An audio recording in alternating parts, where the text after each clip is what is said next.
Now to the extraordinary new tariffs on America's largest trading partners. President Trump announcing long-promised taxes on goods from Canada, China, and Mexico over the weekend. Tariffs on China set to go into effect at midnight Eastern Time, with Mexican and Canadian tariffs now paused for 1 month, pending further negotiations. The president justified the move, citing a national emergency regarding the flow of fentanyl and undocumented immigrants into the United States.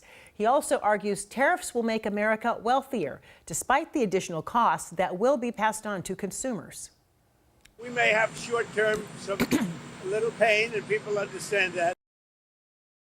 Michael Yoshida joins us now from Washington, D.C. So, Michael, what goods and industries are most likely to be impacted from each country? Hey, good to be with you, Joyce. And when we talk about the goods industries likely to be impacted by potential tariffs, it really shows the interconnected nature of supply chains, particularly here in North America.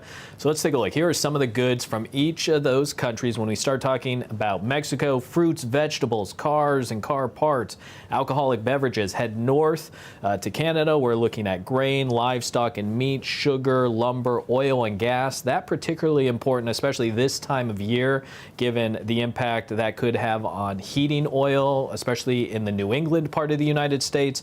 Also, when we look at Chinese goods, electronics, home appliances, toys, footwear, again, a lot of goods and different industries that could be impacted. Of course, right now we have a pause on those tariffs regarding Mexico and Canada. Whether a long-term deal can be reached, obviously that's something we're going to be keeping an eye on, especially as the month goes on. Tell us more about that pause, this deal that's been reached that has now been delayed. Tell us more. For sure. So we know ever since these were announced over the weekend, a lot of attention, a lot of conversations ongoing between President Trump and the leaders of these countries. When we look at the deal reached with Mexico, here's what we know right now. It's a 1-month delay, and it will require reportedly 10,000 Mexican National Guard troops heading to the border to help reduce the flow of fentanyl into the U.S., also help reinforce and secure the border. On the U.S. side, we're told the United States will need to work to prevent high-powered weapons from entering Mexico. Again, this just a 1-month delay on those potential tariffs, so negotiations are ongoing. Heading north to the news of they pause with the Canadian tariffs. Here are the details we're learning. Again, a 1-month delay will require reportedly a $1.3 billion border security investment from Canada. That includes, similar to the Mexico deal, 10,000 Canadian personnel to help protect the border. Also, Canada reportedly need to appoint a fentanyl czar to oversee, again, those concerns about fentanyl going into the United States. Again, these are ongoing discussions, negotiations, both just on a 1-month delay. One final note I'll make when it comes to all of these talk of tariffs, February 18th, another date to keep in mind. That's a day President Trump has previously talked about pledging to announce another round of tariffs, potentially on other countries around the world. Joyce. Michael Yoshida in Washington, D.C. Thank you. With such volatility over President Trump's tariffs, some are bracing for an all-out trade war.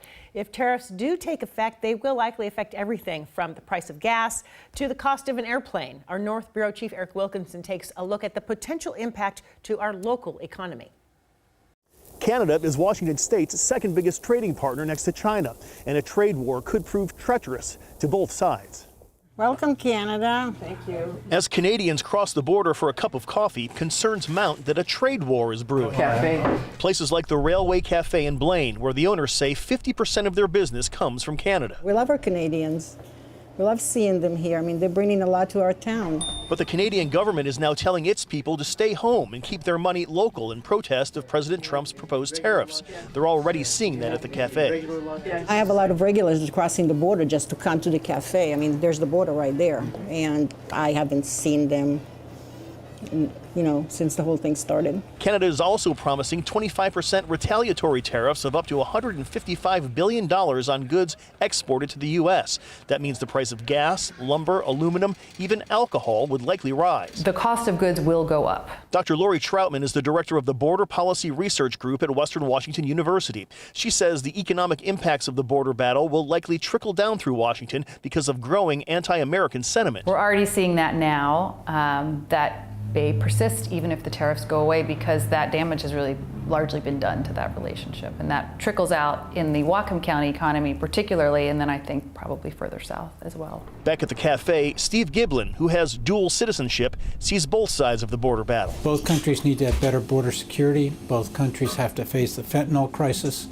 Both countries have to face some of the issues with tariff as far as trade imbalance.